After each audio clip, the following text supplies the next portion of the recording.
With the cold front that's farther off towards the west, they've been very blustery. So even outside of the thunderstorm Chicago, we've had some very strong winds coming in out of the south, and that has created some big time warmth pulling in. 55 in Chicago. Minneapolis, we are now falling on the backside of the storm system, but we managed to break a record at 53 degrees today.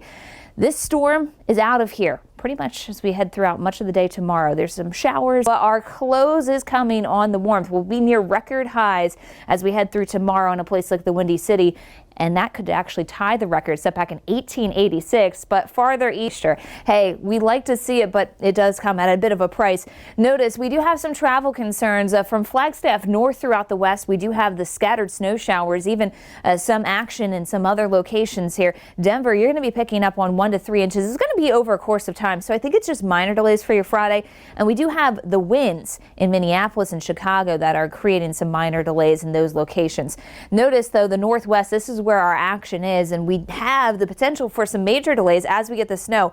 Salt Lake City, it's not the worst of travel days, but we will get those snow showers passing through. You know, the kind that can be really heavy and it really just bogs up. And if it comes down at the right time, it creates problems, but otherwise isn't a huge deal for us. Boise, it's a little bit similar, but we actually should get 1 to 2 inches of snowfall here as we go through the upcoming hours. So that's why travel can be impacted. Meanwhile, off towards the east, the winds ramping up behind that storm system leaving. It'll leave some snow showers in Minneapolis, but I think it's more about those gusty winds as we get the cool air coming through. Same thing for Omaha as we get some minor delays through the afternoon. Farther south, there's showers likely in Little Rock. It's mostly just for the morning hours, but we'll see more moisture picking up out of the Gulf of Mexico. So Little Rock, that's why you're on the board for our morning commute as a yellow. Some of those showers could slow you down in a few locations. Milwaukee, it's mild, but it's the winds that are of big concern, and we still have some showers in Medford. The green light, though, goes to some of the northeast. Providence, Rhode Island, mild, sunshine and clouds, and Atlanta, Georgia, other than some clouds, there's no problems for us here weather-wise.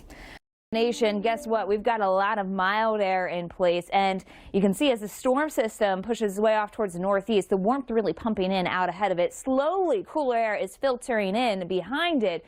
So we are going to get some gradual changes. Places like Minneapolis, where we've had just a few inches of snow on the ground, guess what? We're going to get some snowflakes. It's not enough to really cover the ground, but it should be something interesting nonetheless. It's a change of pace, too, after setting a record high as we went through Thursday in the mid-50s. Meanwhile, Chicago, 56. The warmth still here. It's a slow ease to bring that cooler air in. And I say slow because guess what? We're headed towards that record, which is 56, set back in 1886. That's a pretty old one.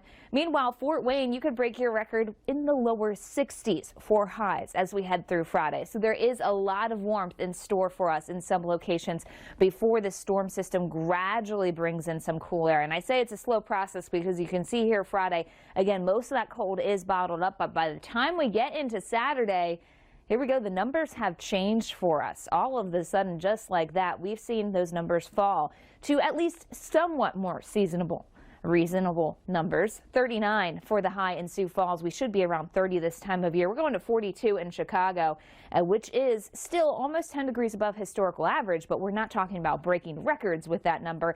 And Kansas City, you're back into the mid-40s, which is getting closer to the ballpark of historical average. As we go through the upcoming days in Grand Rapids, the numbers go down here too. We're going to be in the mid-50s on Friday, which is extremely mild, but then by Saturday and Sunday, a dose of reality for the weekend.